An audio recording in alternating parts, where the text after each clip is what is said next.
ఈ కిరణ్ హీరోగా వచ్చిన చెన్నై లవ్ స్టోరీ ఈ సినిమా నేను చూడలేదు కానీ ముందే చెప్తున్నా.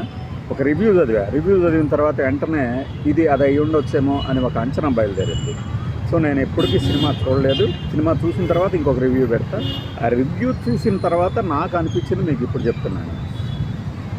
సినిమా చూసిన వాళ్ళందరూ మన వీడియోని ఖండఖండాలుగా చేసేస్తారు. ఎందుకంటే నేను సినిమా చూడకుండా మాట్లాడాను కాబట్టి, వాళ్ళు చూశారు కాబట్టి నువ్వు అలా అయ్యావు, నువ్వు ఇలా అయ్యావు అంటారు.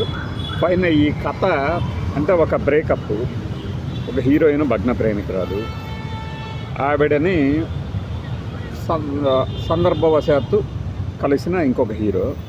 ఆ హీరో ఆవిడ తాలూకు ఆ భగ్న ప్రేమికావస్థ నుంచి బయటపడేందుకు చేసే ప్రయత్నాలు, చివరిలో మళ్ళీ మొదటి ప్రేమికుడు వస్తే ఏం జరుగుతుంది, ఇది స్టోరీ. అయితే ఈ మధ్యలో ఒకానొక సందర్భాన్ని హోటల్లో ఒక పిల్లవాడు ఎవరితోనో మాట్లాడుతున్నట్టు చూపిస్తాడట. ఇది నేను రివ్యూలో చదివా, అందుకే చెప్తాను. చూపిస్తాడట. దానిని సెకండ్ హాఫ్లో కంక్లూడ్ చేయటం కానీ రిలేట్ చేయటం కానీ చేస్తాడట డైరెక్టర్. నాకేమనిపించిందంటే అసలు ఆ కథ వినగానే ముందు అసలు ఈ డైరెక్టర్కి ఏమన్నా ఇలా ఒక ఫ్యాంటసీ ఉందేమో, ఏది మనం భగ్న ప్రేమికులందరూ ఇలా ఆలోచిస్తారు అలా ఆలోచిస్తారు అంటూ బహుశా ఇతనికి ఒకటో రెండో లవ్ స్టోరీస్ ఉండొచ్చు. తప్పేమీ లేదు. అలా అంత మాత్రం చేత సినిమాలు ఇలా తీసాడు కాబట్టి ఇతను తప్పకుండా ఇలానే అయ్యి ఉంటాడు అని నేనేమి కన్ఫర్మ్ చేయట్లేదు, కానీ అనిపించింది. బట్ నాకు నేను చెప్తున్నాను, ముత్యమంత ముద్దు అని ఒక సినిమా ఉంది, థ్రిల్లర్ అని. యండమూరి వీరేంద్రనాథ్ గారి నవల. నాకు బాగా ఇష్టమైన సినిమాల్లో అదొకటి.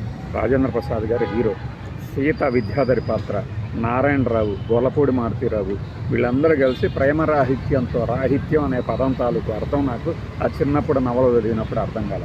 ఆ తర్వాత కొంత అర్థమైంది. ఇప్పటికీ తెలుగు వాళ్ళకి, కొంతమంది యువకులకి ఈ రాహిత్యం అంటే అర్థం తెలియదు. ప్రేమరాహిత్యంతో కొట్టుమిట్టాడే యువతకి ఒక వ్యక్తి పరిచయం అవుతాడు, ఆ వ్యక్తి చివరిలో అదృశ్యం అవుతాడు. అది నవల. అబ్జర్డ్ అంటారు దాన్ని, అట్లాంటి నవలల తరపున. ఇది కూడా ఆయనే రాసేది. అలాంటి ఒక నవలని తెరకెక్కించారు రవిరాజ పినిశెట్టి గారు. ఆయన ఒక కమర్షియల్ తీస్తారు, ఒక ఇలాంటి మంచి సినిమాలు తీసేవాళ్ళు అప్పట్లో.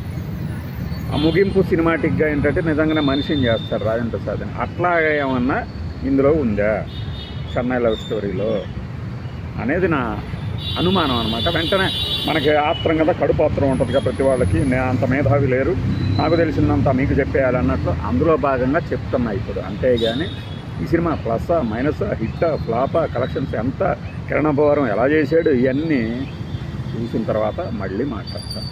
బట్ సినిమాకి సంబంధించి ఒక అంటే చెత్త సినిమా అయ్యి ఉంటుంది అనేలాగా మాత్రం లేదు ఆ కథను విన్నప్పుడు.